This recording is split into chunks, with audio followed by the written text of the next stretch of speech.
You ever go to a sporting event with a game day promotion and you just love that that promotion exists? Well, there have been plenty of lovably ridiculous sports promotions teams have actually used to draw fans. We should probably preface the video by saying that the overwhelming majority of these promotions will be from baseball, both in the minor leagues and majors, since it seems that the cream of the crop in funny promotions comes from baseball games. You probably get the idea by now, so let's just jump right into it. In a simple yet glorious start, the Mariners once gave out hats at the entrance to their game.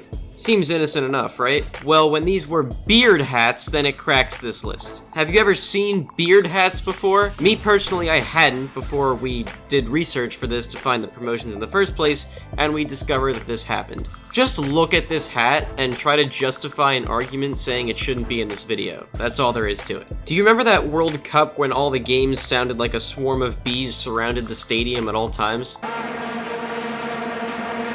This was back in 2010, and the Marlins decided to hop on the bandwagon. One night against the Rays, the Marlins gave out vuvuzelas to the crowd, and as you'd expect, it brought that World Cup feel to Major League Baseball.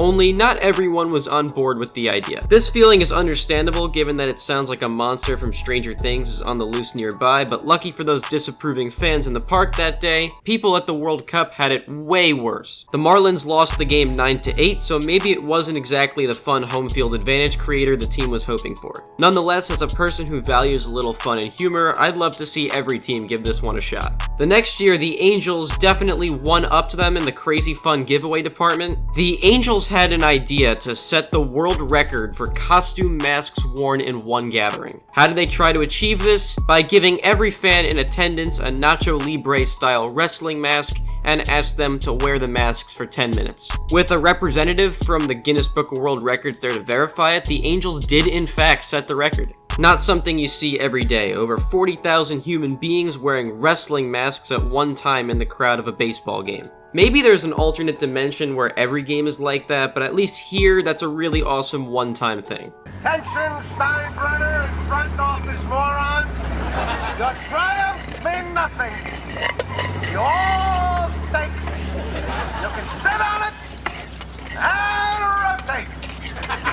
This is George Costanza. In 2003, a minor league team of the Twins decided to start George Costanza Night. In tribute to his opposite instinct lifestyle from an episode, the Fort Myers Miracle did all of the following things. Wore road uniforms at home, started the scoreboard in the 9th inning and went backwards, had the players ask for fans' autographs, and paid the fans to park in the parking lot. I am so happy that this happened. One time I went to a Brooklyn Cyclones game, by the way, that held Seinfeld Night, and they renamed the stadium Vandelay Industries Park for that one night, and I met the Soup Nazi there for any Seinfeld fans interested enough to know that. Moving on. In the only non-baseball promotion on this list, Portland State University football held a promotion where for one drive in the third quarter, the fans in two sections of the stadium voted on if the team would pass or run. How'd that work out for them? They scored in 2 plays. Granted, some research told us that the drive only went 26 yards, but a 2-play drive ending in a touchdown is still a success,